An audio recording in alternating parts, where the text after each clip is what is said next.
both streams for 150? No, I'm sorry. That's not how it works. But guys, I think I did it. I deleted a bunch of stuff. I think we're good. I had so many gigabytes of random stuff on my computer. I just wiped the slate clean. I swear, YouTube, if you screw around right now, all right, I think we are good, everybody. Let's take a minute here. Again, if you guys wouldn't mind hitting that like button, helps out a whole lot, spreading the stream back out. I mean, it's a little bit annoying here today, but we are now good to go. We are now good to go. So we're going to be listening to a little bit of Powell here. Again, some people may not be able to find the stream. That's all right. I want to make sure that we're still alive for all of you guys that want to. IBM's looking really phenomenal over here. Any of you guys still holding that position, it's absolutely cranking. So let's do it. I got the Powell stream on. We are going to listen to that, and we're going to have some fun. All right, let's do it. Mergers, but that's not a conversation we've had yet. We literally don't even have an application for the merger yet. Thank you. We'll stay in touch with you on that. So turning to the national affordable housing and homelessness crisis, where we've seen steady increases year after year in home prices and rent costs, which are a symptom of the chronic undersupply of affordable housing. Indeed, more renters and homeowners are now spending more of their income than ever on housing costs. And as you know, housing costs continue to be a primary driver of inflation. Do you think the Fed has sufficiently emphasized the role that housing costs play in keeping us from your 2% inflation goal?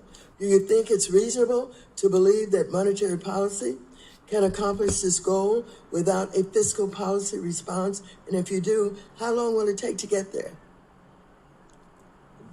Housing services inflation is one of the three components that we look at that make up the core PCE index, and it has been coming down from its heights of a couple of years back. It's part of the story. I think the overall story is that goods price inflation has turned negative. Goods prices are actually coming down a bit. Housing services inflation, you can see from more, currently entered into leases that as leases turn over, the increases are going to be smaller. So in our forecast and in everyone's forecast, housing services inflation comes down.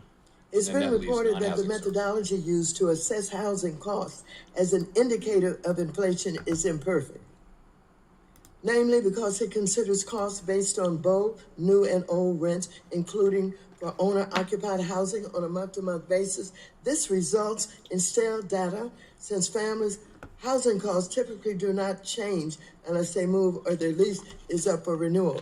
So to address these imperfections in the housing cost indicators, the Bureau of Labor Statistics and Cleveland Fed created an improved methodology based solely on new lease rents, which is referred to as new tenant repeat rent index. Has the Fed incorporated this new indicator into its economic assessments? If not, why not? And so what changes has it had on the level of housing inflation observed by the Fed? So we're well aware of that, and we do incorporate it into our thinking. As I was starting to mention, that is the reason, the fact that market rents are moving up at a much slower pace is the reason why forecasts are for housing services inflation to come down, and that absolutely plays a role in our thinking. Thank you, and I yield back. Chalet yields back. The Vice Chair, Mr. Barr, I'm sorry. Wrong Vice Chair. Wrong Vice Chair. The gentleman from Arkansas, the Vice Chair of the full committee, Mr. Hill, is recognized for 5 minutes. Thank you, Chairman. I want to welcome you, Chairman Powell, to the committee. We're glad to have you back and your expertise. And I want to pick up where Chairman McHenry left off on his conversation about Basel III endgame. You made a good point saying you're not taking the whole concept of reproposal off the table as you review the analytics, and you all discuss the interactivity of that rule with other rules. So if you were to repropose the Basel III endgame, would the Federal Reserve delay then the long-term debt proposal that's on the table? In other words, would you agree that the agency should not finalize this long-term debt proposal for bank holding companies until banks have a better understanding of what their capital obligations under Basel III endgame might be? So we haven't made the first decision yet, so it's hard, I couldn't say definitively. But yeah, that's a question we'd be asking ourselves: is what would be the implication for other rules, including the long-term debt Well, and is the Fed considering changes to the requirement for regional banks to issue long-term debt? Right now, it's stated to be issued at 6% of risk-weighted assets, in abundance of caution in case there needs to be a resolution. Obviously, we know the logic for it. But as I understand it, it's being required at both the holding company level and down at the bank level, and that seems redundant to me. Are you aware of that, and have you considered changing that in your discussions? Yeah, so that's another area where the comment period ended a little while back, and so once again, we're in the process of evaluating the comments. There will be a thoughtful, deliberative process around that. We welcome comments on these kinds of things. They're very important implications for the banks that are affected. We want to understand the effects, make sure we understand them correctly so that we can evaluate, what a final rule should look like. Good. Let me turn to the monetary policy outlook. As the chairman noted, consumer prices are 17% higher for American households since President Biden was inaugurated back in January of 21. And yet, in spite of that 17% increase in cost, real wages have actually fallen 2% over that period. So there's no doubt that inflation is the biggest issue facing American households, and in my view, there's three principal causes. Certainly, we had supply disruptions, but we've had unprecedented fiscal policy laxity. You described it in a recent interview as unsustainable, but we also think that the Federal Reserve, in my view, and many people in this committee commented, should have reduced accommodation after the pandemic sooner. One of the things coincident with that, which is what I want to talk to you about, is that the FOMC announced in August of 2020 this flexible average inflation targeting framework right in the middle of the pandemic, which many of us didn't understand why the Fed would take that decision then, but it would give you flexibility on the 2%, saying the Fed could allow inflation to rise above 2% and stay there above that level for some time because the Fed had such challenges in getting the price level to 2%. That was a major shift in the Fed's approach. Do you think, in retrospect of now what we've witnessed over the past 4 years, that was a mistake in hindsight to change that framework, and is it under review? So we said we would do a review on a 5-year basis, and that means we'll be starting that review toward the end of this year. So we really haven't started. I do think that the question you raised will be one of the questions we look at. But the bigger question really is that change in the approach was really based on the fact that we'd had very low interest rates and very low inflation for a long period of time. And policy was always very close to the effective lower bound, so there wasn't any firepower for central banks. And so it was a way to keep inflation expectations anchored at 2% and not have them slide down. Now we have entered a different period. The pandemic really may have changed that in a sustained way. We don't know that yet, but that's the big question we'll be asking ourselves is the effective lower bound to be thought of in a different way now? And if it were, that would have ramifications for our framework. But we haven't begun the review yet. It'll begin at the end of this year and probably end late the next year. Thank you. You go back, Mr. Chairman.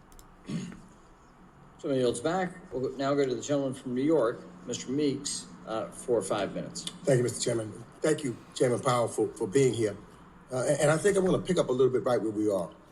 2019, 2020, the entire world was under the unprecedented pandemic with COVID rate. Is that correct?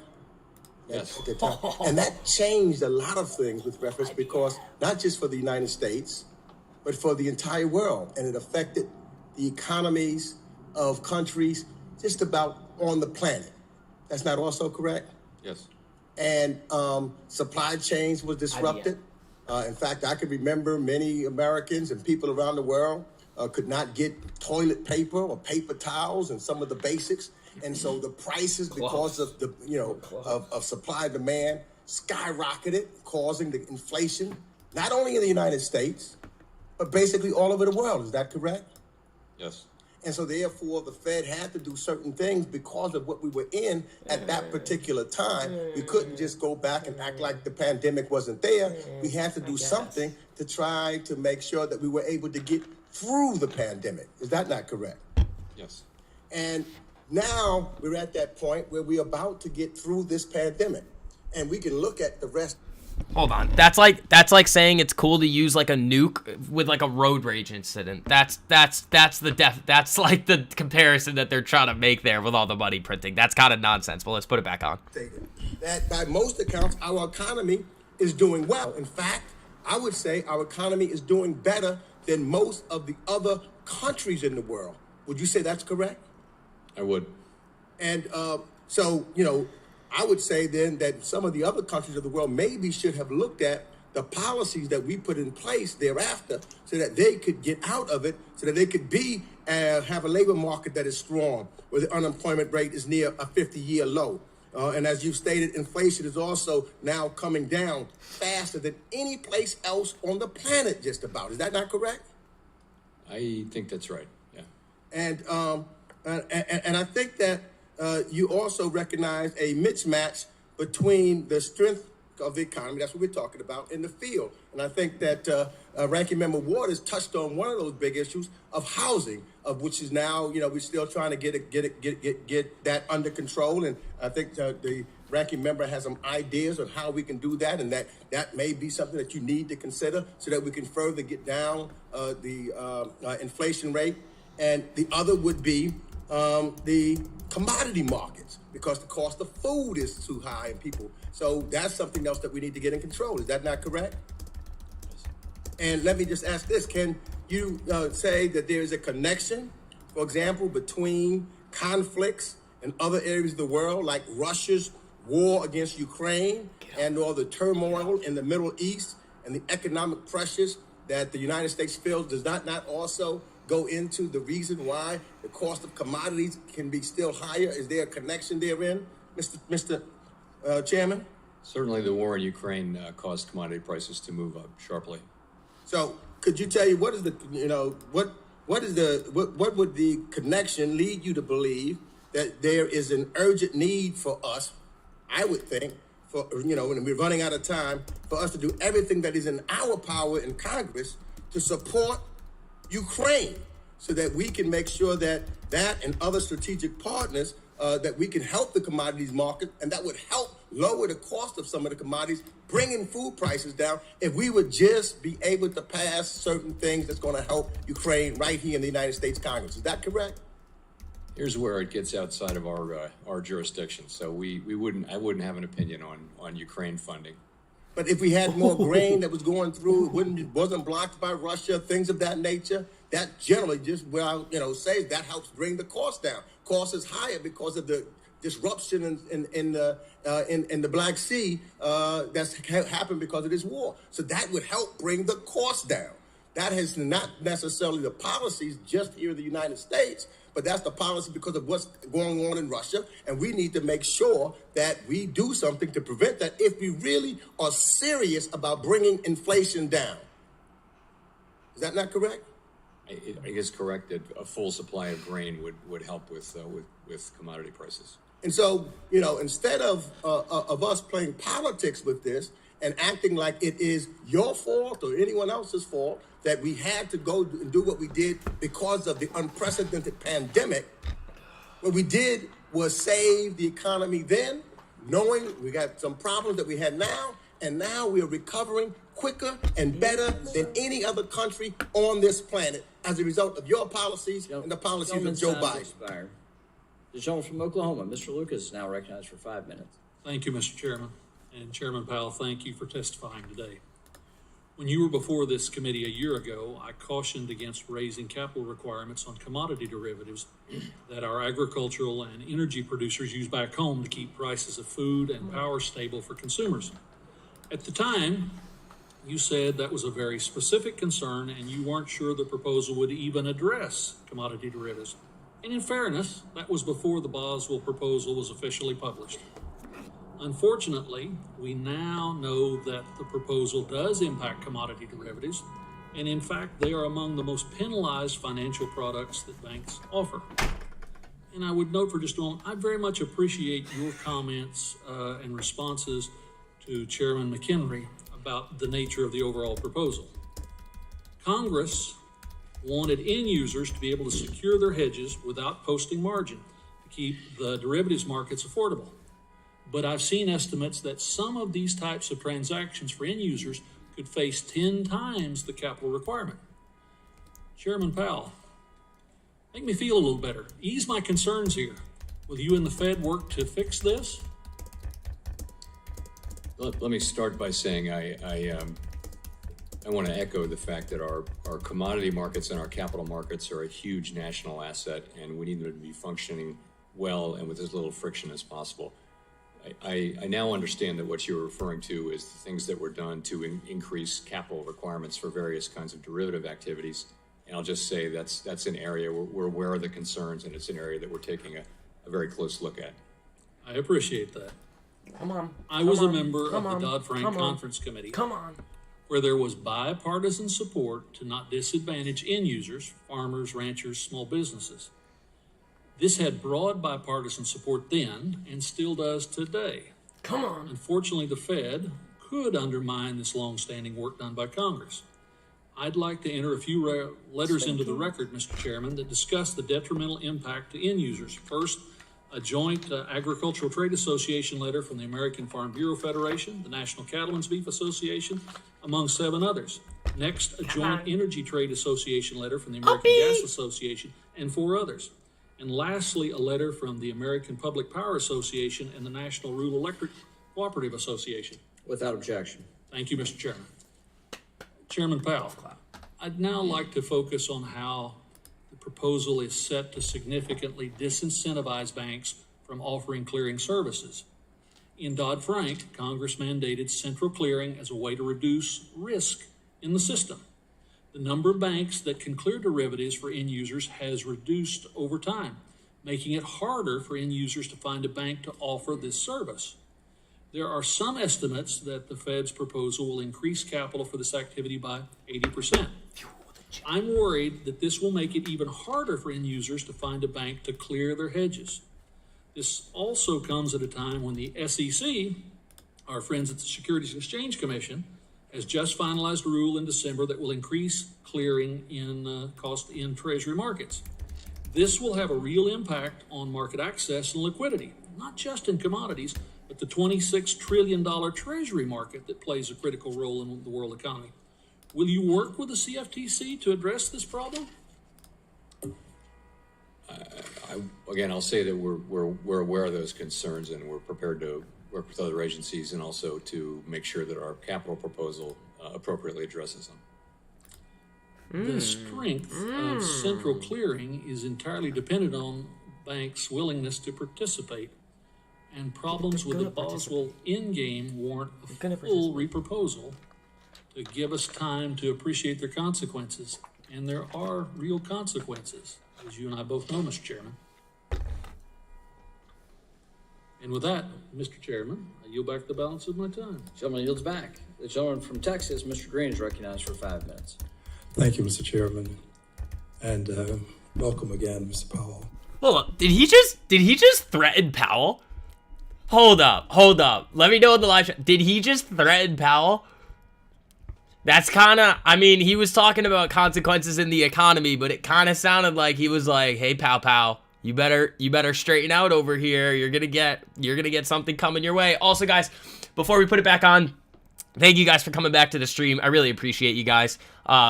Lot of nonsense today with the streams. If you guys wouldn't mind hitting that like button, it helps get the streams back out to everybody that was in here. It would help us out a whole lot. I mean, you guys came back in strong. I really appreciate you guys. That's probably some of the biggest nonsense that we've seen on the streams ever. So I'm glad we got it back on, but thank you guys. So, I mean, I don't know. Did he threaten Powell? That's kind of crazy. There was much talk about recession, and many people worried that we would find ourselves having to negotiate our way out of a recession. What is your position currently on a recession? So U.S. growth last year was in excess of 3%. What we're seeing so far this year is continued solid growth. My expectation, and that of other forecasters and of my colleagues, is that we'll see continued growth at a solid pace. I will say, so there's no evidence, there's no reason to think that the U.S. economy is in or in some kind of short-term risk of falling into recession. Having said that, though, there's always a possibility a meaningful possibility that an economy will fall into recession. I don't think that possibility, though, is elevated at the current time. Thank you. I appreciate you saying this because we want to, at some point, eliminate the great deal of fear associated with just the term recession. Next point, the December FOMC projections showcase a slightly lower unemployment rate than last June's projections and slightly higher GDP, suggesting a soft landing remains likely. Are you of the opinion that we're headed to a soft landing, Mr. Powell? I'll just say that what we've seen so far is an economy that's growing at a solid pace. We're seeing a labor market that is still tight, still strong. Wages are moving up, but the labor market's coming into better balance between supply and demand. And inflation has come down sharply, really, since the middle of last year. So those are the conditions we see. They're very attractive conditions, and we're trying to use our policies to keep that growth going and to keep that labor market strong while also achieving further progress on inflation. That's our goal. And I think there's a possibility we can achieve all of that while keeping the labor market strong and the economy growing? Yes, I think there is a possibility. Indeed, that is what we're trying to achieve. A soft landing can be difficult to identify. We could possibly have a soft landing and miss the point at which the landing took place. How do you define the soft landing such that a member of the public, a layperson, would understand that we have indeed had a soft landing? So we really think about it in the terms I just discussed, which is we want to keep the economy growing. We want the labor market to remain strong. 3.7% unemployment is pretty near 50-year historical lows. We want inflation to continue to move down closer and closer to that 2% objective. And we've made quite good progress on that over just the past year. So we want to continue those conditions. And I don't want to put the label on it. Other people can do that. But I would just say we're using our tools to, keep a strong labor market and strong growth while, making further progress on getting inflation down to 2% for the benefit of the public. That's the economy that we're trying to achieve. And I think there's we're on a good path so far to be able to get there. Well, I concur, but I would ask this as my last question. Will there be some announcement at some point that we've had a soft landing? Because we have people who are continually indicating that we're not having a soft landing. There's a possibility of a recession. So will there ever be some official statement that would give people some comfort? I don't think by us, no. I think we're just going to keep our heads down and do our jobs and try to deliver what the public is expecting from us. We wouldn't be, declaring victory like that, but... The gentleman's time has expired. Thank you, Mr. Chair. Thank you. The gentleman from Texas, Mr. Sessions, is now recognized for 5 minutes. Mr. Chairman, thank you very much. Chairman, welcome back. I think we enjoy this. I hope you do too. I know there's some bit of trepidation about all the things that are available to us and you to answer. I learned a long time ago on a campaign trail, every problem can be solved on a campaign. Reality's a little bit different. Welcome back despite all that. Looking at the Monetary Policy Report, March 1st, 2024.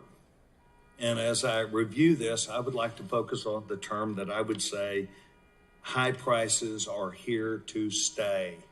Because what I've heard you say today in this report really go to is you got everything under control, but we're going to keep the high prices.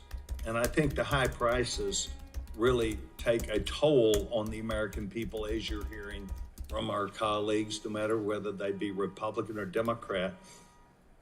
Page 7 of your report, you don't have to go focus on it. It says, while current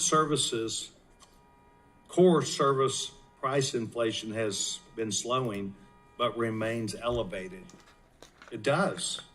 Labor costs, as you know, and energy costs are a driver to your monetary policy. The question that I have is, because you began referencing policy, 2 weeks ago or so, the president announced that he was going to slow down the gifting of opportunities in Texas for natural gas to be able to continue the exploration. And this in Texas is $1 trillion answer problem to us, because if we do not constantly go find through these new finds, but also through the permitting process, we're in trouble. But we're also putting in trouble our contracts that we have with Germany and a lot of other countries.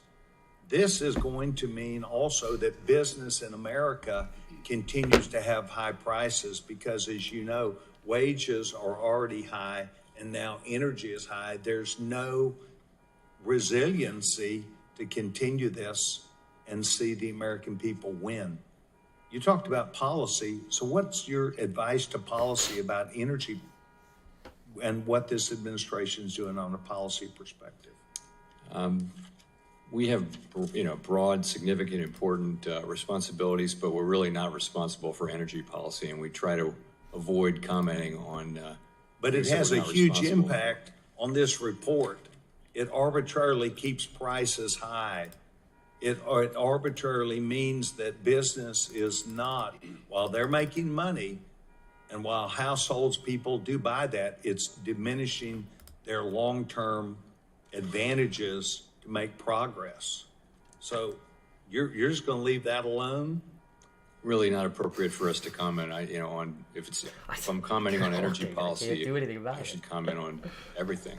Well, we have a mandate which is maximum employment and price stability. We take decisions by the legislature and by the administration as a given. We're not in charge of second guessing them. It's just not our job. Okay, well, all right, let's say we're not going to second guess them. I will. I believe that the energy policies that this president and the Democratic Party have supported are causing a huge boom in prices staying high. They will not come down. A boom in attacking the energy industry. Jobs that are associated with it, our foreign policy as it relates to contracts that we have signed with foreign countries, giving up the natural gas market almost entirely on a world market to Qatar. It has a huge impact on whether we are going to keep prices high or control these prices. It has a huge impact on, I think, your monetary report about how many houses get built, how many jobs get filled, whether we have jobs in place, whether we continue to have more jobs available than workers that are there, because over-regulation is having a lot to do with the nervousness, not only on this panel, but also by the American people. It would be my hope that you would pass some sort of a memo and tell them you have no opinion, but you want them to see what the impact is. I want to thank you for being here. Thank you, Mr. Chairman. I yield back my time. Gentleman yields back. The gentleman from Connecticut, Mr. Heim, is recognized for 5 minutes. Thank you, Mr. Chairman. And Chairman Powell, thanks for being with us today. I have a question, but I want to start by acknowledging, not celebrating, but acknowledging what has been a really remarkable soft landing in our economy. And I'm not celebrating because the American people, consumers, are still feeling the effects of high prices. Wages haven't caught up with prices in some instances. But I think that it would be fair to say that observers would never have predicted the conduct of this economy. You yourself said it in the final press conference of 2023 when you said a very high proportion of forecasters predicted very weak growth or a recession. Not only did that not happen, we actually had a very strong year. So I want to acknowledge that and acknowledge your commitment to independent monetary policy. And because I'm still burdened with this idea that truth and facts matter, I want to point out, especially having listened to my good friend Mr. Sessions talk about the energy market, truth and facts matter. We are producing more oil and natural gas today than any other country on the planet. We are the world's #1 energy producer. I could spend my entire 5 minutes sort of pointing out facts. The fact I want to point out here, and this comes right out of the report, is that the premise that inflation is Joe Biden's fault, is fiscal policy's fault. First is faulty because half the fiscal stimulus that occurred in the face of the pandemic happened under the previous president, Donald Trump. And it has faded, and this report makes the case. Core, and I quote from it, core goods prices have been declining as supply bottlenecks ease and import price inflation falls. So, Mr. Chairman, I don't want you to comment on that because it gets a little bit political, but I do think it's important that we keep some foot on the plane of facts. I do want to ask you a question, though, Mr. Chairman, because I always worry about risks that we see and risks that we don't see. And I want to use the remainder of my time to talk about a risk you're very conscious of, which is the overhang in the commercial real estate market. As you know, the Financial Stability Oversight Council identified commercial real estate as perhaps the most salient risk to the financial system, $6 trillion roughly in loans, half of that on bank balance sheets. In a 60 Minutes interview a few weeks ago, you characterized distress in the commercial real estate market as sizable but manageable. Do you still feel like that risk is manageable? Do you feel like you've got the visibility and the transparency and the tools to address it? It makes me nervous because this has echoes of 2008, 2009, when vacancy rates were declined relatively rapidly. We're not seeing that right now. So how do you feel? Does that risk continue to be manageable, and do you have the tools to manage it? Yeah, I would say yes to that. I think it is manageable, and we've been working hard to management for some time now, really. And what it really is it's a lot of downtown real estate where there's too much office supply because of work from home, and also the kind of downtown retail that's no longer as profitable, and things like that are really at the heart of it. So what we've done is we've looked at banks that have significant concentrations, and we've been in touch with them to make sure that they have a plan to deal with that. There will be losses by some banks. It isn't really the big banks. It's really medium and small sized banks that have these higher concentrations. It's going to be with us as a problem we'll be working through, I think, for several years. And the idea is you've got to have enough capital, enough liquidity, and a plan to take the losses that you're probably going to take. And so that's what we're doing. We're very active in this space with small, medium sized. So let me ask you about that. Sorry to interrupt, but let me ask you about that. Silicon Valley Bank. Wild irresponsibility inside the bank, egregious irresponsibility on the part of corporate treasurers who put so much on deposit. The Fed also had some self-examination to do because the examiners and the supervisors of the bank, quite frankly, were not doing what they should have been. So we might be forgiven for being a bit skeptical of claims of being on this. What has changed in the context of Silicon Valley Bank that gives you the confidence that the supervisors and the examiners will be on top of this? I see it with my own eyes, but frankly, there's a risk that we would overreact to something as significant as that. It's not like we wouldn't have reacted very, very strongly to what happened with Silicon Valley Bank, and we have. So I know that our supervisors are out there, and we're hearing back from media reports that we have been engaged with medium and small sized banks principally on this. So I am confident that we're doing the right things there, and I do believe it's a manageable problem. If that changes, then I'll say so. Thank you, Mr. Chairman. You're back. The gentleman from Missouri, Mr. Lukemeyer, is recognized for 5 minutes. Thank you, Mr. Chairman, and thank you, Mr. Powell, for being here today. I'd like to associate my remarks, or myself, with Mr. Hill's remarks earlier with regards to the FDIC proposed long-term debt requirements that are based on risk weighting of assets. I think it's an ill thought out proposal, and hopefully your position on FSOC, you'll be able to advise them and hopefully guide them that this is going to be held up until we actually get a Basel III rule.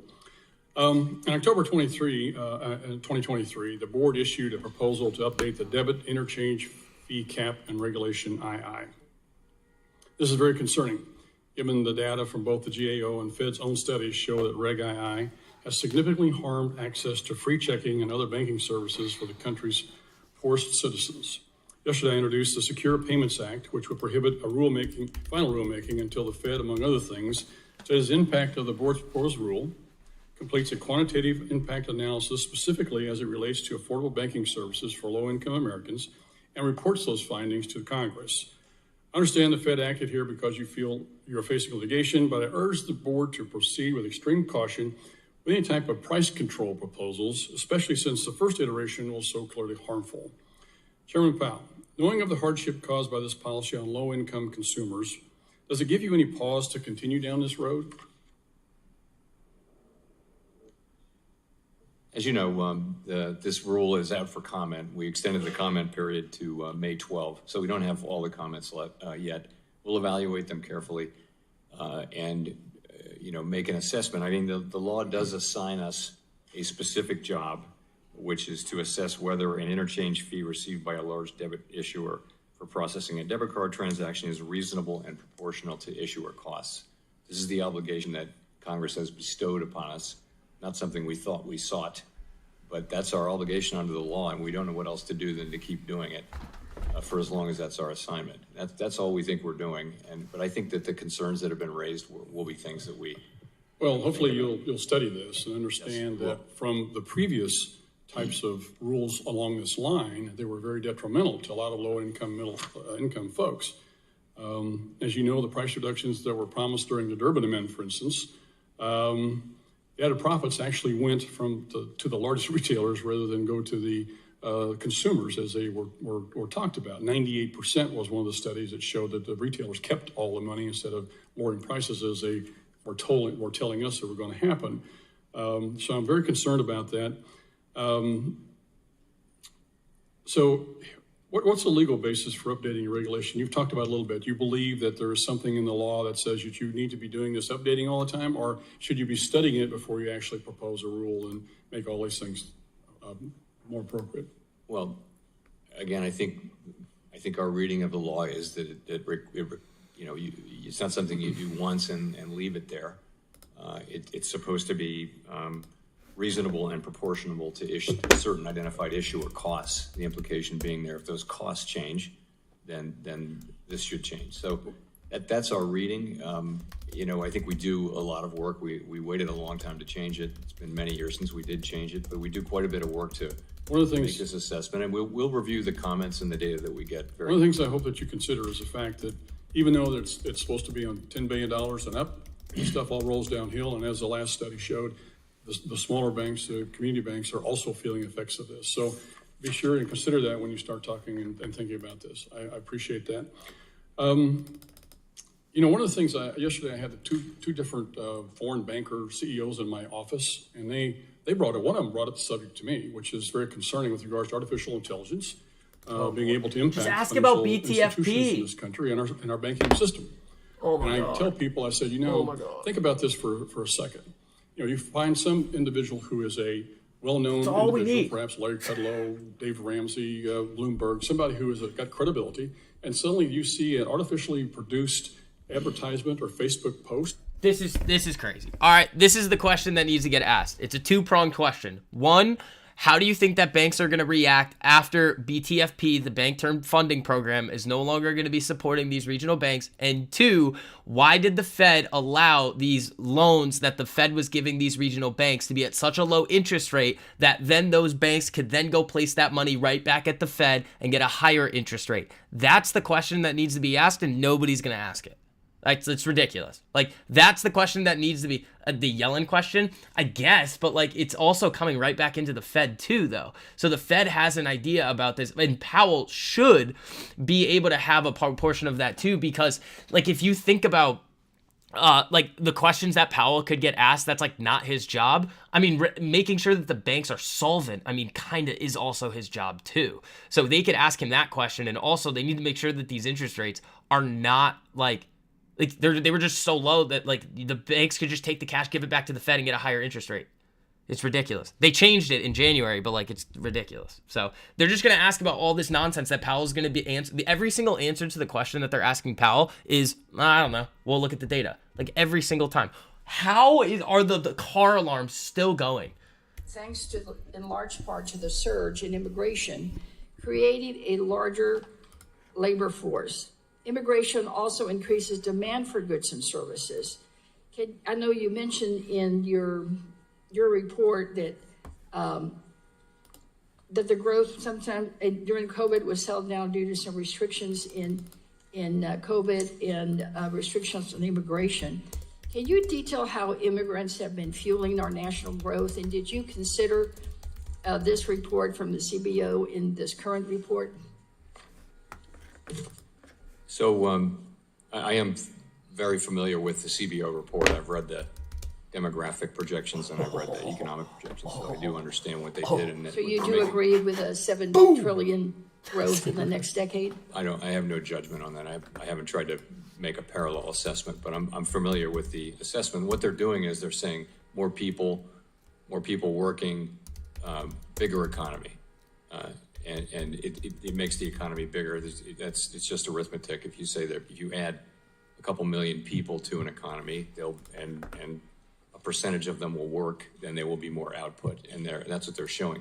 I just want to be very, very clear, though, that we don't make immigration policy. We don't comment on immigration policy indirectly or directly. No, well, I'm not asking you to do that, but Mr. Chairman, I'm simply asking if you agree that the immigration surge has added to our strong labor force, which is necessary. I think you said that we expect a continued growth at a solid pace. So to be able to continue on a solid pace, then we need that labor force. Wouldn't you agree? Well, so last year we got a big increase in workers, and it came from two sources. One was participation increased from people who were already here, and in addition, we got a significant increase in immigration, and many of those people take part in the working economy, and so there was a big increase in labor supply. That will have increased output. It will have made more people. It will have all kinds of economic effects. I'm just reporting the facts there. Right. I'm not going to say anything is needed for the future or good policy, or indirectly or directly. But I mean, I think it's just reporting the facts to say that immigration and labor force participation both contributed to the very strong economic output growth that we had last year. Right. Is it possible for the Fed to conduct a formal assessment into the positive impact immigrants have on our economy and report back to Congress? Not really, no. I think that's a job for the CBO. We don't. That's precisely what the Congressional Budget Office does, not what we do. All right. But the other question that you've not addressed is, did you consider the CBO's assessment that the growth in the next 10 years would be $7 trillion and about $1 trillion in added revenues? Was that considered in this report? Because that was the February report, and this, I believe, is through February 29th. So I think that the answer to your question is 10-year growth projections by CBO don't have big implications. They don't have any implications really for the current stance of monetary policy. But I will say that the immigration that we saw was a notable factor of the 2023 and 2024 economic outcomes. And of course, we're aware of that, and it plays a role in our thinking about appropriate policy and the path of the economy. Okay, well, thank you for that. And related to that, I know that the last time that you were here, you and I talked about diversity and diversity and inclusion efforts, both at the Fed, and I applauded you and applauded the president for his appointment of Dr. Adriana Kubler. I expect to visit with her this week. What other strategies and programs are you using in the Fed, not only in here, but in all the branches to ensure that there is diversity and inclusion? So in terms of intake of people, when we go to hire when the reserve banks go to hire a new president, those processes are very focused on having a diverse applicant pool, and you see the results of that more and more over the years. That happens. We don't have any role in appointments of governors, so that's not our job. The administration does that. In terms of, I'll just say internally, we're very focused on having an open and inclusive place to work. And also in hiring, we work hard to have diverse. Ladies, time Thank you. expired. The gentleman from Michigan, Mr. Heising, is now recognized for 5 minutes. Chairman Powell, good to see you in person. Mr. Chairman, I've got to make a comment here. It's stunning to me that equating an underground economy which is very different and not a healthy alternative to the regular economy. And basing that on an illegal workforce that's not legally able to work ultimately will fail. That is not a strategy to my colleagues on the other side. So just ask any farmer who's going to then have a regulator come in and fine them for employing people who are not legally allowed to be here in the country. That is one of their greatest fears. So that's just a fallacy of growth within this economy that is not sustainable. Chair Powell, last fall I sent Vice Chairman Barr a letter expressing my concern over the cumulative impact pending rulemakings governing products and services will have on consumers. This morning, there's been a fair amount of time spent on Basel III, but among the agencies, and here I'm including Fed, FDIC, OCC, CFPB, and the number of pending or final rules is frankly just staggering. Regulators last year finalized new rules for the Community Reinvestment Act. The Fed is also looking at Reg II, which in my opinion would unintentionally undermine recent significant progress in bringing low and moderate income consumers into the mainstream banking system.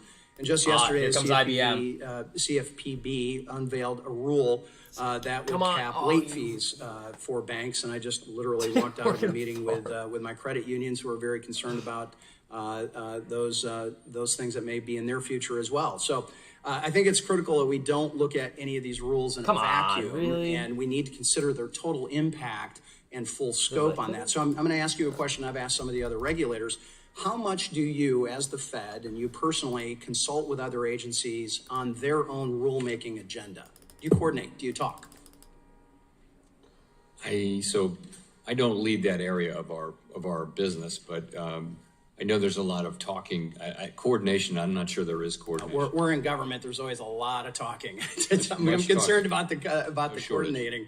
All right, well, let me ask you this way. When a rule is finalized under another regulator, are you mandated or have any kind of policy to go back and look at your other pending rules under your purview and see if changes need to be made because of these other agencies' rule makings?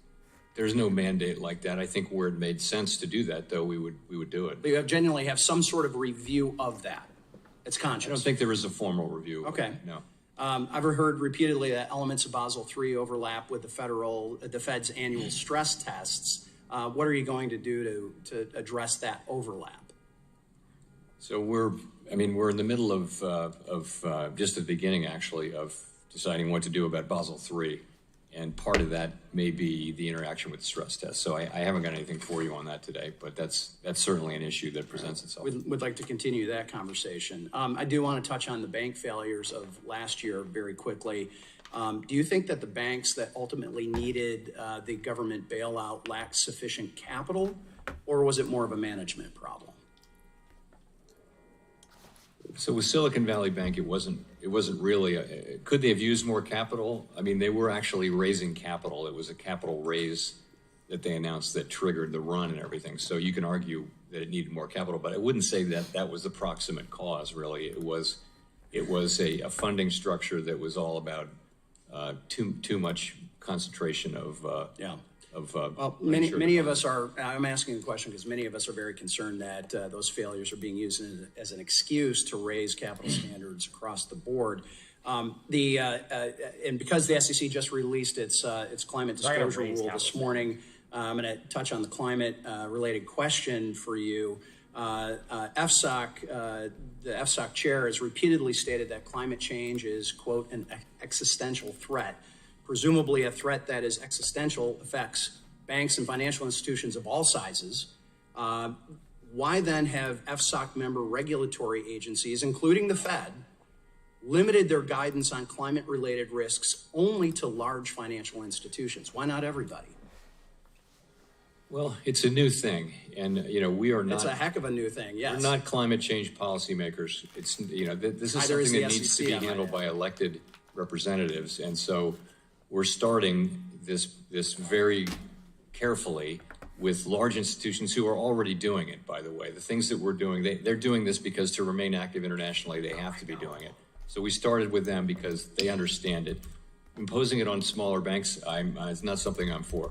Yeah. Gentleman's time has expired. We'll be following up on the Taylor rules. The gentlelady from Michigan is recognized for 5 minutes. Ms. Salih. Thank you so much, Chairman. Thank you, Chair Powell, for being here. Do you agree with the April Federal Reserve report that compensation incentives contributed to Silicon Valley's bank failure? I'm sorry, did I didn't... So the April Federal Reserve report, 452, it said that compensation incentives contributed to the Silicon Valley bank's failure. Do you agree with that? I would say it's at best a tertiary factor, but it probably had something to do with it. For me, not a major. So that's no? That's very small. Okay, so it did. Okay. So do you agree the appropriate rules on incentive compensation could have reduced the likelihood of Silicon Valley's failure? Maybe. You know, if they didn't take all that money. I really don't think so. I mean, if they didn't take all that money. I don't think it's a first order question for Silicon Valley. A lot went wrong there. Yeah. Incentive comp would be. They actually blame you guys. They blame the oversight, even though they didn't respond to your correspondences. We took our medicine. Yeah. Do you think it also has something to do with the fact that Section 956 of the Dodd-Frank rule hasn't been finalized by you? No, I don't. You don't think it's the reason? He's getting mad. I don't. Powell's getting mad. People made money off of the failure. Powell's getting mad. Listen to him. You don't think money drove them to do what they did? I didn't say that. He's getting pissed. I said, there are lots of... So they made money from it. They actually... It was a lottery for them, right? I do not think that incentive compensation arrangements were at the heart of the Silicon Valley Bank failure. No. Okay. Do you support a robust rulemaking for executive compensation, Chairman? I know that the. Oh, you don't? Sorry. Do you support robust rulemaking for executive compensation? Do you believe in Section 956? Section 956 is the law. As I understand it, the agencies are looking at doing something. It's been 12 or 13 years, right? Yeah, multiple agencies. Happened. Yeah. It's been hard to get it done. I lived through the last episodes of trying to get it done. Oh, so do you believe in a robust rulemaking process for executive compensation? I do, yeah. Oh, great. Oh, that's awesome. She's not being very nice. Will you commit to helping finalize the Dodd-Frank section of 956 this year? I wouldn't. It's been 12 years, Chairman. Yeah, no, I want. It played a role in. He's like, nah, bro. I can answer. What I would like to do is. So you don't want to do it this year? I mean, I'm being serious. You're saying no? If the member will allow the witness. She's like, do you agree with this? And he's like, I don't know, man. And she's like, oh, are you gonna get it done this year? And he's like, I don't think so. Sorry. And she's just like trying to get out. Oh, this is great, man. I love these. Okay. Do you believe people should profit off of bank failure? The executives that made those decisions. No, not. They should not profit. Well, I would say executives who are responsible. That's new highs on IBM. Here we go. Let's see if we can push from the failure. Absolutely not. So they get to walk away with compensation based on their failure. Well, you're asking about a different rule that would have clawback and things like that. Yeah. So that's something I know you've been looking at for a while.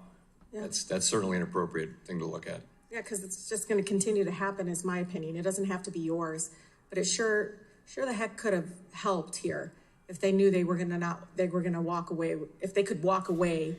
All right, here's the other thing that we got to talk about here. These questions just show that all of these policymakers do not understand what actually happened with Silicon Valley Bank and the banking system as a whole. It was not an actual big issue with the banks. The banks were fine. What happened was that all of a sudden people started to get worried about mark-to-market losses. And all the Fed really needed to do was come in and say, we'll offer you face value for the bonds. And they basically would have been fine. Because what happens is that when all of these bonds, the interest rates are going up, when you go into a rising interest rate environment, the bonds are going to come down.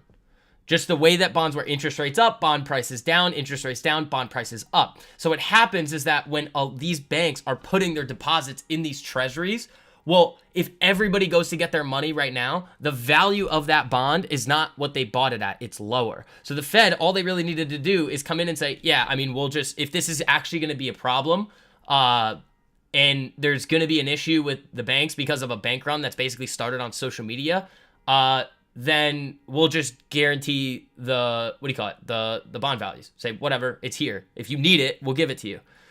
I mean, that would have had like a little moral hazard question, but yeah, IBM is printing right now, guys. I mean, we don't really have to listen to that anymore, but we will stream until 12. We will stream until 12. So let's get it going a little here, team. Keep smacking that like button on the way in. Help spread these streams out. Again, I mean, sometimes they just kind of piss me off. She was being mean to Powell. Don't be mean to our Powell. That's not very nice. Powell deserves better than that. We're almost there on IBM. What are these contracts at now? 108%, basically same thing that we were at before. The free kavas that I have are still up 45%, which is not bad. Not a bad day today. I mean, looking good, up 3% on the account. Not too bad, man. I mean, I was playing a little bit smaller with some stuff.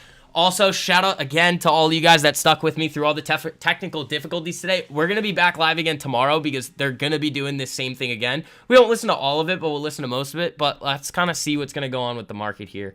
Kava's coming back up a little, but nothing crazy. Palantir is looking really good.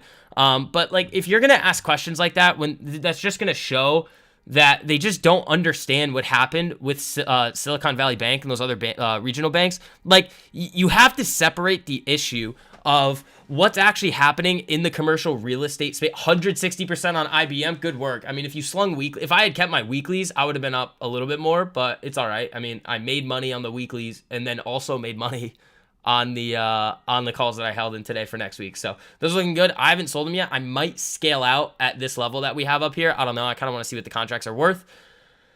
SV's defending Powell. It's not, if he said something stupid, I would come after him too. But like, it's just like, you have this, what was that?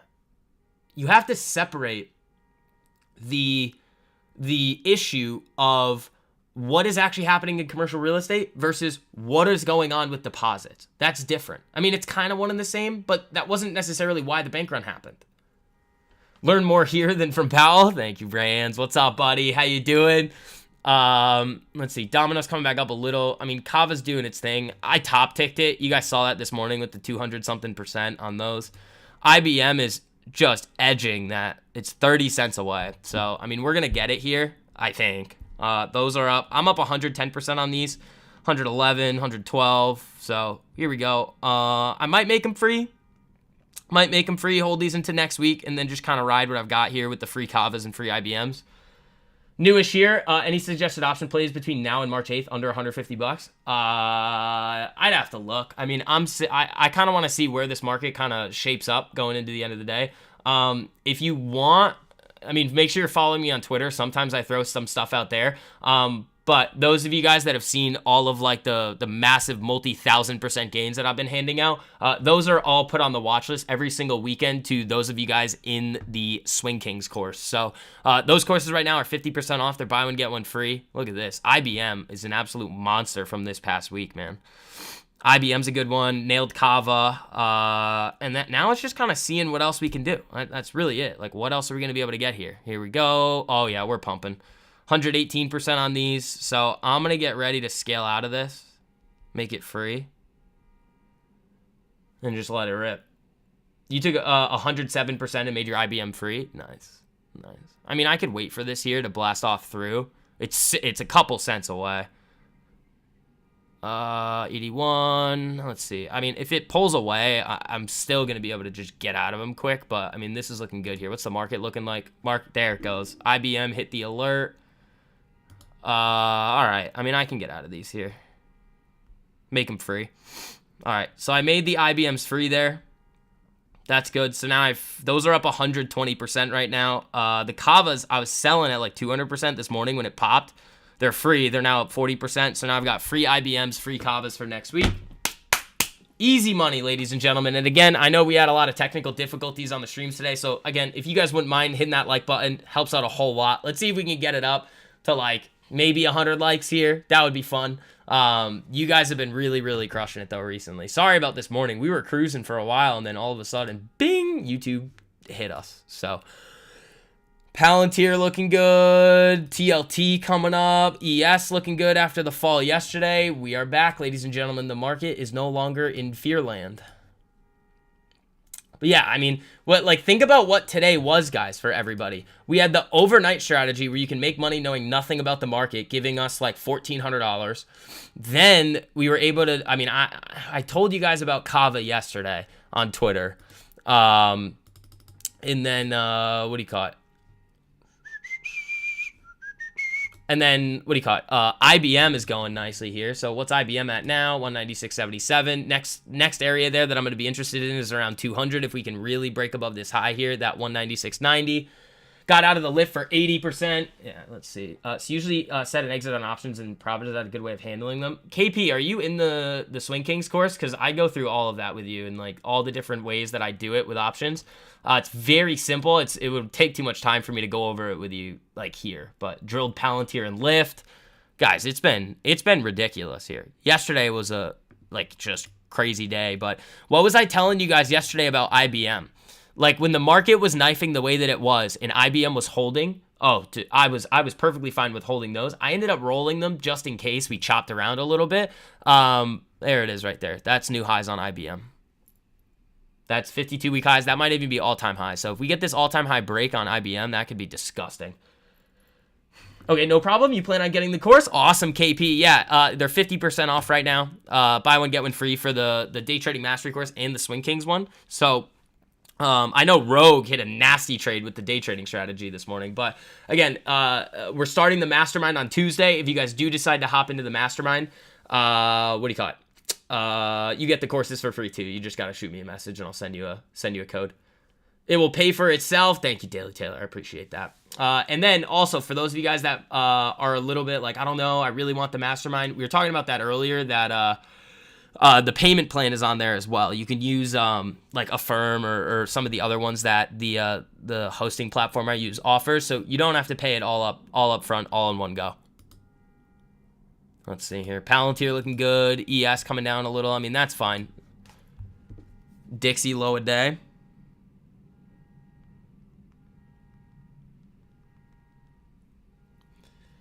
Just telling facts. Oh, thanks, man. Yeah, I mean, it's the best. It's the best trading information in the game. I mean, I'm gonna give you guys the best financial education in the game as well with the mastermind. I hope you guys are ready for it. Like, it's gonna be insane. We've got Powell again tomorrow. Let's hope my computer doesn't literally like try to explode on me.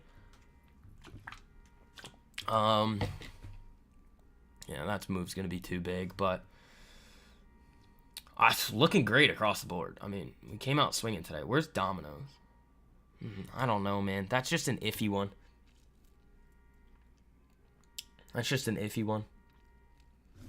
But yeah, I mean, it's been weird this morning. I was pissed. Powell day. We had a bunch of people in here, and then the whole thing just goes kaput. Like since I've started live streaming, that was the most people, or like. Started live streaming again after my break. I think that was like the most people we've had in here, which stinks because we were cruising. We'll do it again tomorrow though. Don't worry, we'll get it going again tomorrow. Mine too. They just don't wait. Let's see. They blacked out SEV site at your work. What?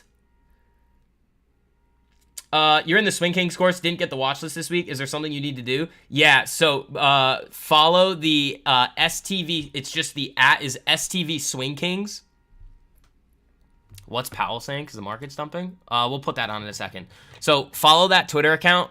This goes for all of you guys too. If you're not getting the emailed watch list, send that account a message with your email. I'll confirm that you're in there and I'll accept your follow request and then you guys are good to go. But we'll put it back on for a second. Okay.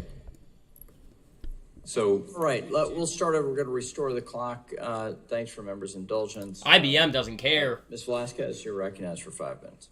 So, Mr. Chairman, I was asking you about the property insurance rates are becoming prohibitively expensive or inaccessible for homeowners and developers in our community.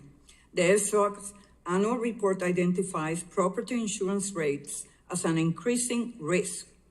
And I recently raised this issue with Secretary Yellen. Is the Fed monitoring the rising cost of insurance and its impact on macroeconomy? So yes, we are very much aware of increases in insurance, including property insurance, and it's been adding meaningfully to to inflation. It's not something we have any control or authority over. Same is true of auto insurance. They're just insurance generally prices have gone up a lot. So when we talk about the lack of affordability when it comes to housing, the insurance. Lack of affordability when it comes to housing has to do with rates and inflate. Like, guys, I can't. Like, we don't need to. At that point, it just gets a little wonky. Like, what are we talking about here? You want to talk about why houses are so unaffordable? Well, it's going to go back to the same issue that we're all dealing with at the same time right now. Everybody in the economy. They printed a bunch of money. It flew into these assets. People locked in low rates. They don't want to sell. Even though, like, they're starting to, but, like, it's, guys, some of these questions that they're asking, it's just going to make my brain bleed. So I think we've had enough brain bleeding for today, especially after the nonsense. So, I mean, we're just going to keep looking at IBM just cruising for us over here. What are we up on this one? 144%. Nice. There we go. There we go. Oh, we're 3 likes away from 50 on the 3rd stream of the day. You know, you as a lawmaker can introduce laws to regulate the insurance industry. Do your job, idiots. Yeah, I don't know why they're asking Powell this. You guys are the ones that can do this. What are you asking the Fed for? The Fed has 2 goals: price stability, maximum employment. You guys are going to then give Powell the ability to do his job. If you ask Powell how to do your job, he might tell you, but you're not going to do it. So, I don't know. I mean, IBM, this is one of the best trades of the week here. And then, I mean, Kava was really good. We'll see what happens with it. I was hoping that it was going to hold. You guys were saying, though, Kava could shark, and you guys were exactly right. That's why, I mean, the first target there was 60. Once Kava broke 60, and I had weeklies on it too. So if I'm going to play this little break to the upside, consolidating into prior resistance, using it as support, basically following the exact setup here after the market had just tanked, I mean, I'm fine with taking off a bunch of those contracts, making the whole position free, and seeing what it wants to do for the rest of the week. You bought the courses first before purchasing the mastermind? Oh, Brandon, did you get the 20% off discount code to the mastermind?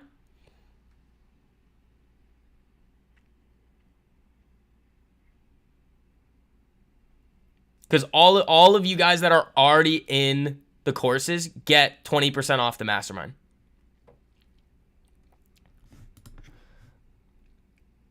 Let's see.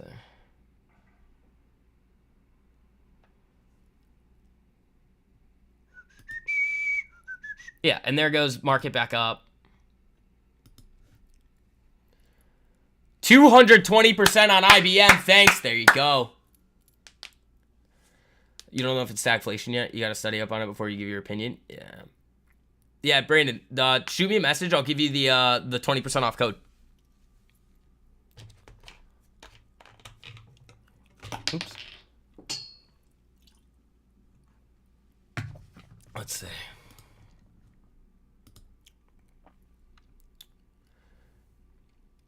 $20% off the already marked off price? No, well, the mastermind is the price is the price. But for those of you guys that had already hopped into the courses, I was like, oh, I'll give you a discount to it. And you guys all got first access as well for the spots.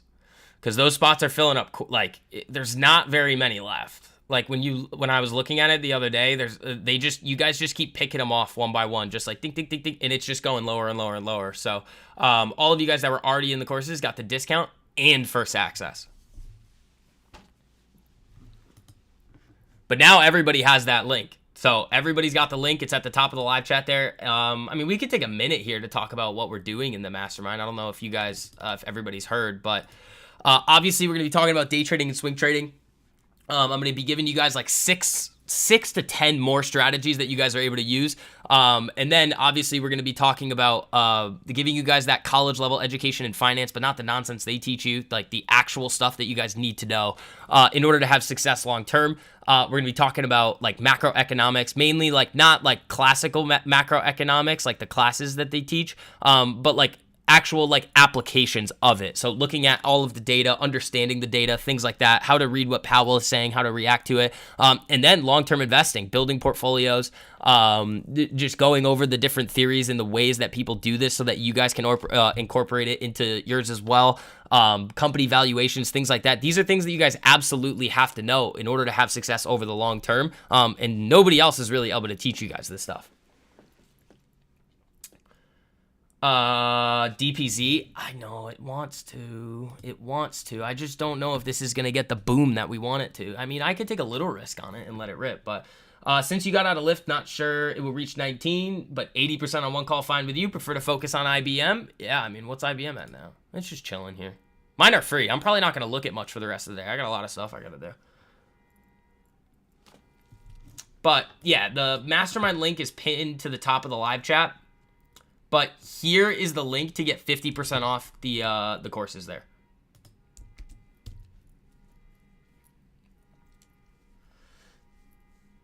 Let's see. ES looking fine. Kava trying to come back here. Oxy, I don't really want to play around with Oxy right now, but we can look. I mean, this is kind of like it's just slowly ascending into prior resistance. I don't really like that. Like, I don't really like that, you know? That's a bit iffy. Oh my God, we hit 50 likes on the freaking millionth stream of the day. Thank you guys, I appreciate that. Oh my God, today has been nuts. Today has just been ridiculous. Like, I can't believe YouTube was screwing with me that much. It's fine now. I wish it could have just been fine all morning.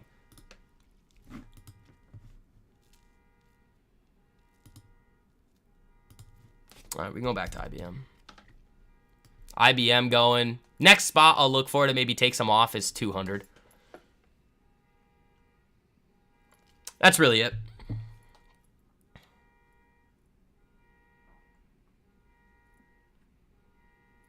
Yeah, those are the free ones now. The freebies are up 151%, so that's pretty good. That is pretty good. All right, let's see.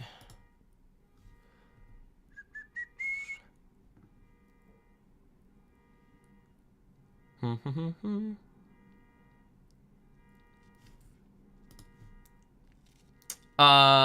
you. I'll send you a message on Twitter to confirm the Swing King source. Awesome, Brandon. And then again, I'll give you the 20% off discount code to the mastermind as well. IBM is just a monster. Look at this, man. Look at this. What a day we're having. What are these up? Like 160% now? 157. That's pretty nice.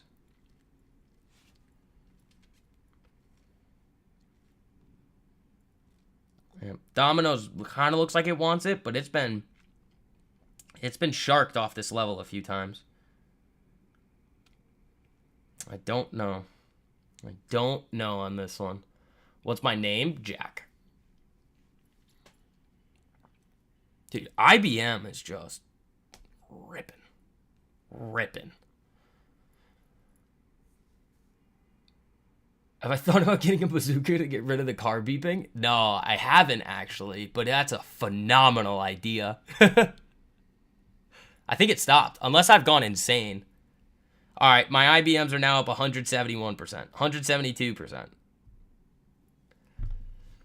Is the mastermind live? It is live, but you guys will have access to all of the recordings as well. So I'm doing it live. No, you did not get the 20% off. All right, I'll send it to you too, Brandon. When you DM me on that Twitter account, actually, if you DM me already, I can just send it to you right now.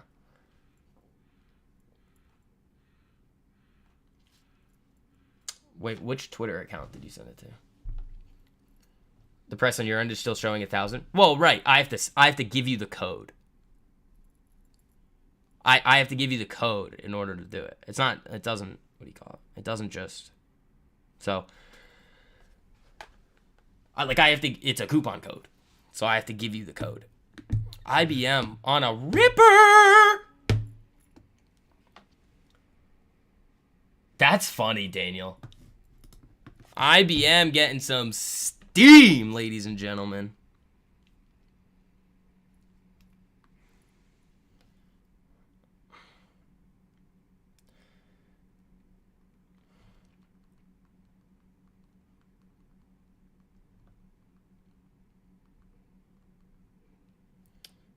Let's see. Boom, tweeted.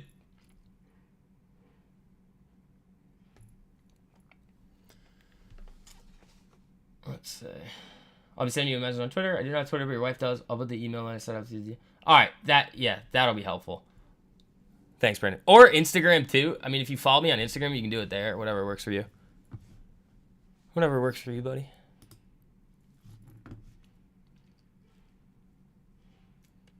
Let's see. Thoughts on APP? App loving? I've actually thought about it.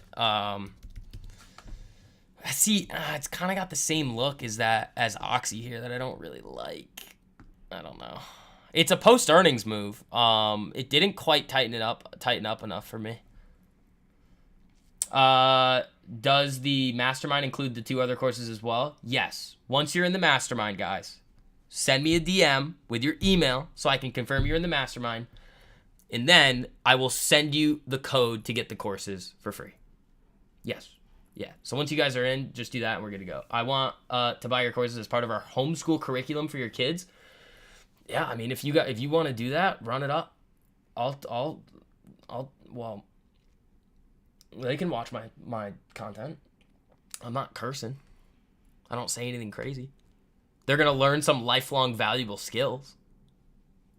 Like if they wanted to have a finance degree and then they knew all of this stuff already, they would be like me and then never have to go to class.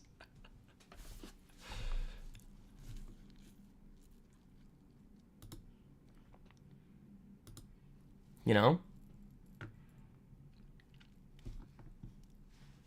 You plan to use it to teach your kids too? Oh, that's great, guys. Everybody else in the live chat right now that's like, I don't know about the courses and the mastermind. The people who have taken it are literally going to give it to their kids. That's how nasty this stuff is. So I can't wait to start going after it with you guys in the mastermind. It's going to be fun.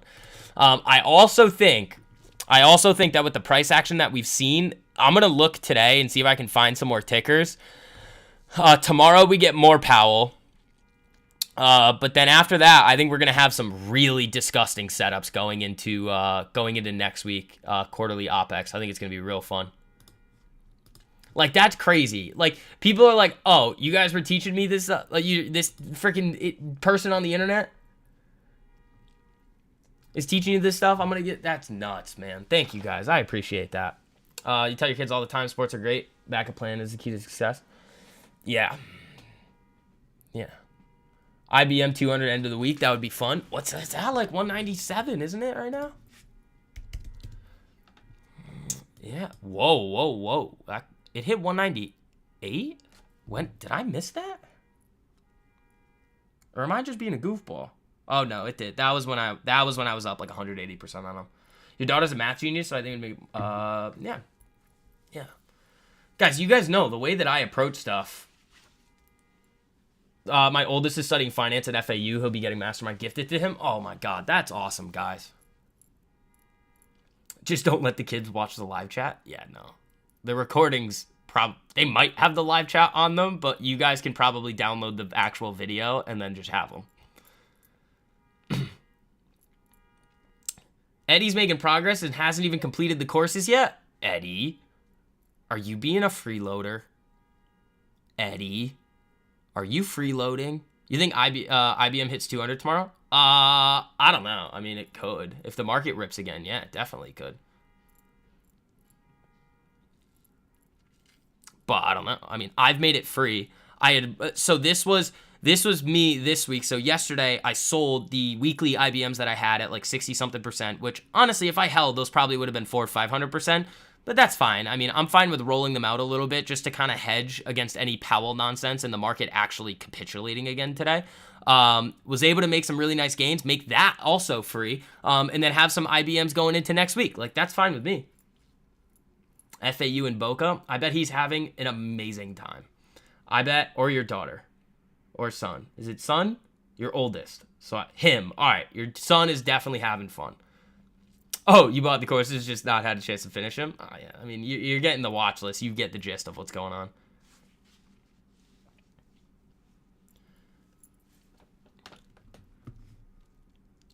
Let's see.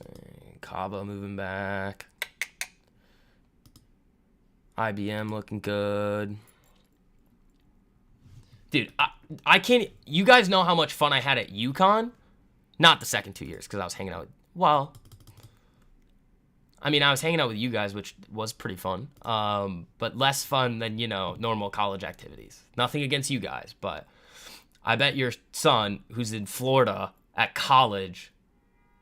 I bet is amazing. Having a great time. Teachable has a percentage progress thing where it reminds you that you're not being diligent enough. Hey, man, you got all the information there at your disposal. Yeah, I mean, that wick up on Kava today was such a nasty take profit. Like, I'm fine with that. That's good.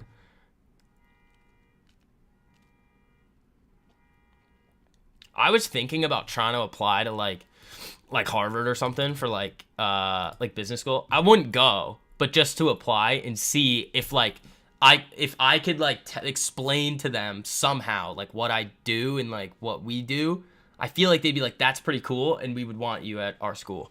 Or they'd be like, this kid's a dum-dum, we don't want anything to do with him. And then I would say, well, you know, you're in shambles anyway, so, haha. But I still want an acceptance letter. I don't know, man. It would just be fun. My buddy's applying to some of them. He's having a blast. Great place for you to visit, too. Yeah. If you're a cool dad, bringing him around, when he brings you around campus, I bet you have some fun. I have stories, not with, like, not some crazy ones, but, like, with like my dad and me. But, like, I remember I have an older brother, so he would go. And there's some really funny stories with, like, the football team, the basketball team, like, it's like, and that was back in the heyday of, like, is ES booming? Yeah. That was back in the heyday when UConn was winning, like, every single basketball game a year, both men and women. So that was, like, prime UConn party time. How is it possible? All right. How is it possible that every 10 seconds there's just car alarms going off outside? Do you know what it might be? Do you want to know? I don't. I'm not going to say this. I'm not going to say this. I'm not going to say it. Can I see your question? Please let me know any insight about IBM hitting 200. I don't know, man. I mean, the setup looks great. I made it free. If it wants to go there, great. It's just a psychological level. There is no way to know for sure. My entry was down in here. I would suggest not chasing it. I mean, maybe it does go. Maybe it crashes tomorrow. To me, it doesn't matter. I've already made my money. You know? I have a very unpolitically correct thing to say right now, and I'm not going to say it. Okay? Just so that everybody knows that I'm PR trained. Last year, FAU made the Final Four. It was party time there for a month. Oh my God, man. There's been a very interesting thing that's been occurring around here recently. It is not protesters, and that's the only response that I'm going to give to any of the other guesses. Because I have an idea of what's happening, and if that's the case, oh, people are going to be pissed. Walmart climbing slowly. I talk fast. Yeah, sorry, I got it. We need Rumble. We could. I could hop on Rumble, start streaming there too. Say it? No. I'm not. You guys would be. See, the problem is that, like, I just don't, because it's not necessarily like I don't want to say it because I don't care. It's then other people are gonna be like, they're gonna be like, why? They're gonna be like, I don't know. It's just not relevant. I'm not even gonna give you guys a hint. It's not happening today. Sorry. All right, the car alarms are off. Here's what I might do. I might start looking outside to see if my theory is correct. After the stream, I'm going to look and see what's going on. And then if my theory is correct, I'm going to make some very harshly worded phone calls and emails.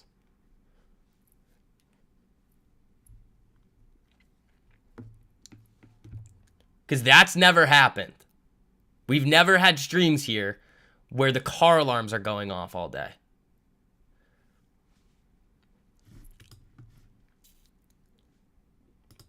IBM moving back up. Kava trying, but this is, if it gets back up to here tomorrow, like 60 and wants a break, like sure, great, but like I've already made those free. What are they up right now? The freebie Kavas, 34%. That's not bad. The IBMs are up 170%. We're up over 4% on the day, even with DWAC being a dum-dum. I mean, that's great, man. That's a great day. That's a great day. We hit 23K on Instagram. That's pretty good. SV's gonna go Karen. I can't say this either. I would make phone calls to people that could probably change the issue, is how I will say it.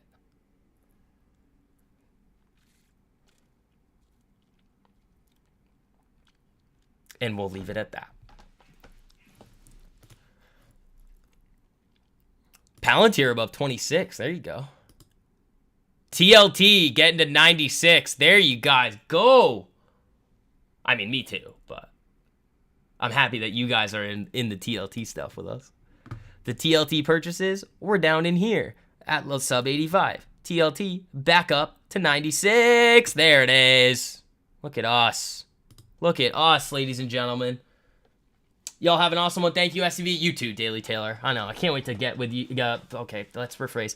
I can't wait to get going with you guys in the mastermind. We're going to have some fun with that. You would call the A-team? I would call the A-team. Someone's sabotaging the stream with car alarms. It's like stream sniping, but not. You remember the jet? Oh, no. That was on my birthday when they sent in the jets.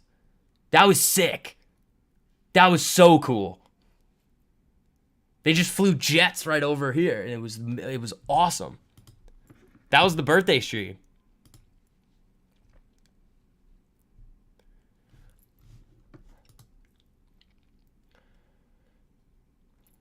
Let's see. You guys showed up, though, for the third stream of the day. I love that. Thank you, guys. I appreciate you. We're going to have a great day tomorrow, too. I mean, if we can figure out the stream nonsense for tomorrow morning, we're going to have a lot of fun.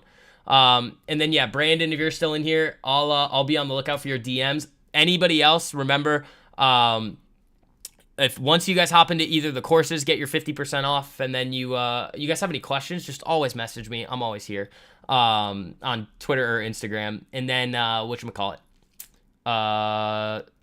Again, once you guys hop into the mastermind,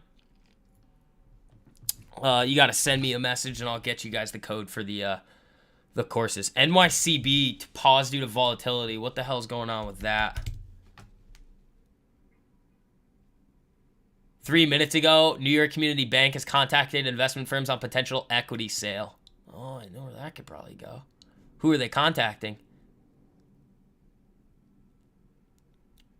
Class action. No. But what's the... I need this. Well, that's not giving me that. Idea? No, I don't know. We'll follow you off a cliff? Please don't. Happy belated birthday. Well, my birthday's in May, so that's either a super belated or super early birthday. Did I send it to Josh? I think I did. I don't remember though. I don't think he saw it. I think I tagged him in it.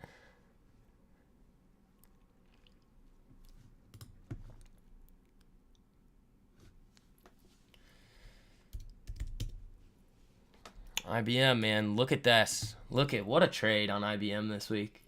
What a trade.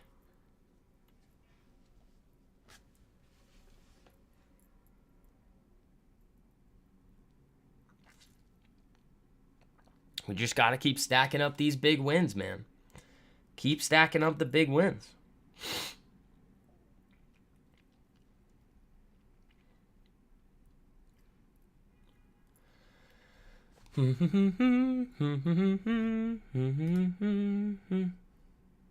Yeah, Domino's is doing a whole lot of nothing. Kava coming down. That's a bad candle. I kind of want to get out of that. Yeah, I'm taking that back. That's not a good candle. Watch. I'm going to sell the bottom again. Watch. Watch. Ready? Order filled. Taking back my free money. If you already got the 2 courses, how much is the mastermind? Don't send me a DM. I will shoot you the 20% off discount to the mastermind. You guys get 20% off, and you're able to pay over time if you guys select that option as well. Crowd up $32. Oh, dude, we got so distracted this morning. Oh no, that got hammered. That got hammered off the highs. This is actually really good though, because remember what we were saying. I wanted it to do this. Now I want it to consolidate at previous resistance. Right here, something like that. And then we could get our pop. Crowd is going to be a heavy watch for me over the next few weeks if we can get that consolidation. March 3rd. Dude, I forgot about March 3rd. All right, guys. It's noon. We dealt with a lot of nonsense today. We're gonna be back at it tomorrow, hopefully with less nonsense. The mastermind link is up top. I'll send in the link to the 50% off the courses right here for you guys too. But team, that is it for me today. I am hungry. I got other stuff I gotta do. Peace. Love you guys. Thanks for sticking around with me today.